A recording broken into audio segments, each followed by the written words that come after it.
আসসালামু আলাইকুম everyone, welcome back my Sadia রান্নাঘর চ্যানেলে। আজকে আমি তৈরি করে দেখাবো রাজকীয় স্বাদে একটি খাবার। আজকে তৈরি করে দেখাবো রাজকীয় স্বাদে মালাই কোপ্তা কারি। এটি তৈরি করা খুবই সহজ এবং এটি খেতে অসম রকম টেস্টি হয়ে থাকে। তো আমি আশা করছি আপনার কাছে রেসিপি ভালো লাগবে। চলুন দেখে নেওয়া যাক এটি কিভাবে তৈরি করতে হয়। জন্য আমি নিয়ে নিচ্ছি 1/4 কাপ বেসন। আর বেসনটাকে আমি হালকা তেলে নিব। চুলার আঁচটা লোতে রেখে বেসনটাকে তেলে নিব। অবশ্যই খেয়াল রাখবেন এটি যেন পুড়ে না যায়।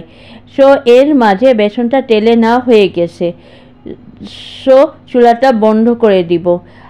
এটা সাইডে রেখে দিচ্ছি। এখন একটা স্পেশাল মশলা তৈরি করে নিব। এর জন্য একটা ব্লেন্ডার কাপে নিয়ে নিচ্ছি 1/4 কাপ বেরেস্তা, কাজু বাদাম কুচি 1/4 কাপ, হাফ কাপ টক দই, 2-4 চামচ পরিমাণ কালো গোলমরিচ, কাঁচামরিচ কুচি 1 টেবিল চামচ। এখন ব্লেন্ডার কাপে ঢাকনা বন্ধ করে মিহি একটা পেস্ট করে নিব। মিহি পেস্ট করা হলে ঢাকনা খুলে নিব। আমার মশলাটা মিহি পেস্ট করা হয়ে গেছে। এখন এটা একটা সাইডে রেখে দিব এবং আমি চলে যাচ্ছি মূল রান্নায়। এর জন্য আমি মিক্সির বলে নিচ্ছি হাফ কেজি পরিমাণ বিফ কিমা। আর এই কিমাটা মিহি করে কিমা করে নিতে হবে। আপনারা দেখে বুঝতে পারছেন। আপনারা চাইলে মাটন কিমা ব্যবহার করতে পারবেন। আর এই কিমাটা করার সময় একটু ফ্যাট রেখে কিমা তৈরি করে নিতে হবে। এতে কোপ্তার ভিতরটা সফট হবে, জুসি ভাব থাকবে। দিয়ে দিলাম হাফ কাপ পরিমাণ পেঁয়াজ কুচি, দিয়ে দিচ্ছি 1 টেবিল চামচ পরিমাণ আদা বাটা, 1 টেবিল চামচ পরিমাণ রসুন বাটা, দিয়ে দিচ্ছি হাফ চা চামচ গরম মশলা গুঁড়া, দিয়ে দিচ্ছি 1 চা চামচ জিরা গুঁড়া, দিয়ে দিচ্ছি 1 চা চামচ পরিমাণ লাল মরিচ গুঁড়া, স্বাদ মতো লবণ।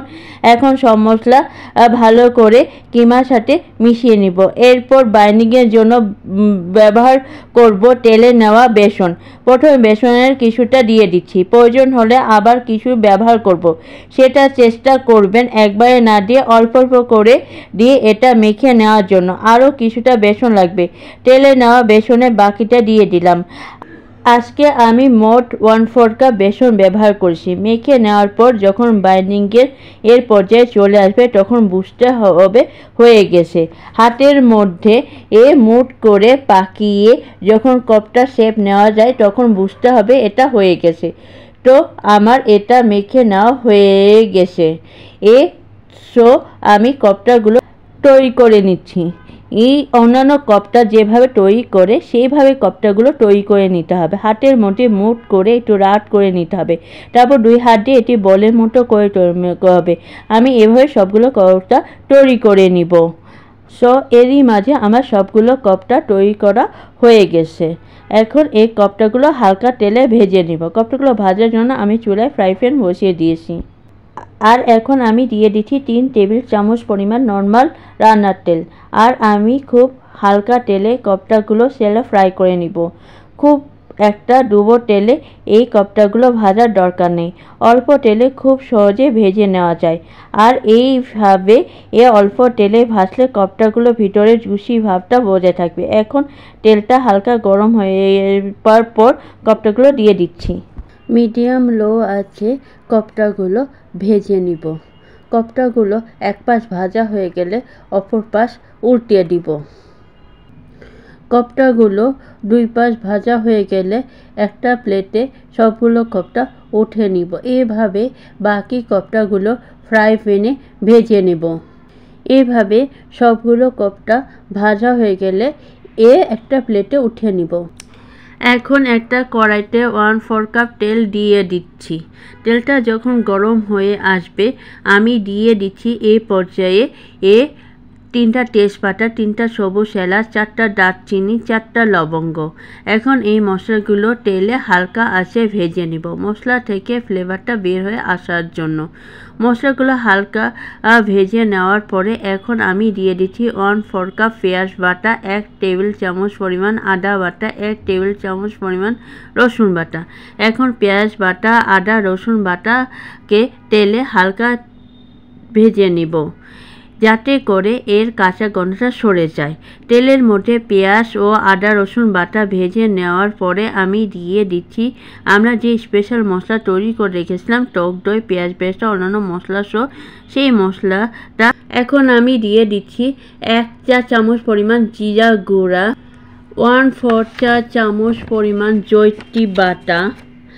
এখন মশলাটা আমি খুব ভালোভাবে সময় নিয়ে কষিয়ে নিব। তেলটা পরে মশলা থেকে সেপারেট হয়ে যাওয়া পর্যন্ত। যে পাত্রে স্পেশাল মশলা তৈরি করে রেখেছিলাম সেই পাত্রটি ধুয়ে মশলার পানি দিয়ে দিচ্ছি।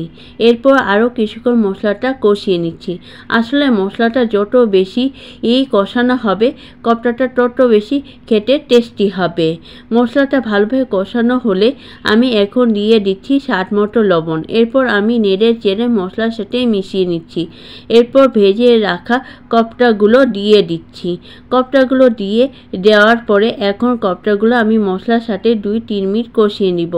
কপ্তাগুলোকে মশলার সাথে 2-3 মিনিট কষিয়ে নেওয়ার পরে এখন এর মধ্যে আমি কিছুটা গরম পানি দিয়ে দিচ্ছি। আমি এখানে প্রায় 2 কাপের মতো গরম পানি দিয়ে দিচ্ছি। আর এই পানিতে কপ্তাগুলো পুরোপুরি সিদ্ধ হয়ে যাবে।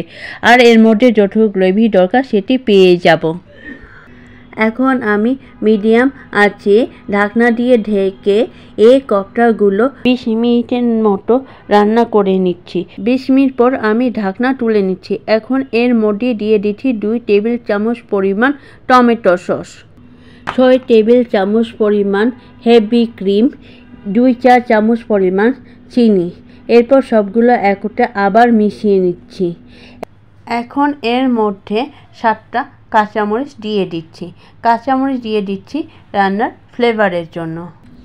এখন সবার শেষে আমি দিয়ে দিচ্ছি 2 চা চামচ পরিমাণ ঘি।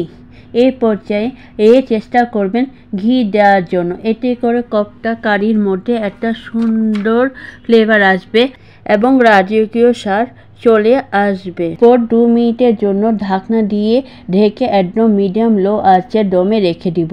2 মিনিট পর আমি ঢাকনা খুলে নিব। আর এর মধ্যে কিন্তু আমার কপ্তা কারিটা রেডি হয়ে গেছে। আপনারা দেখে বুঝতে পারছেন এটা কতটা লবণীয় ও পারফেক্ট হয়েছে।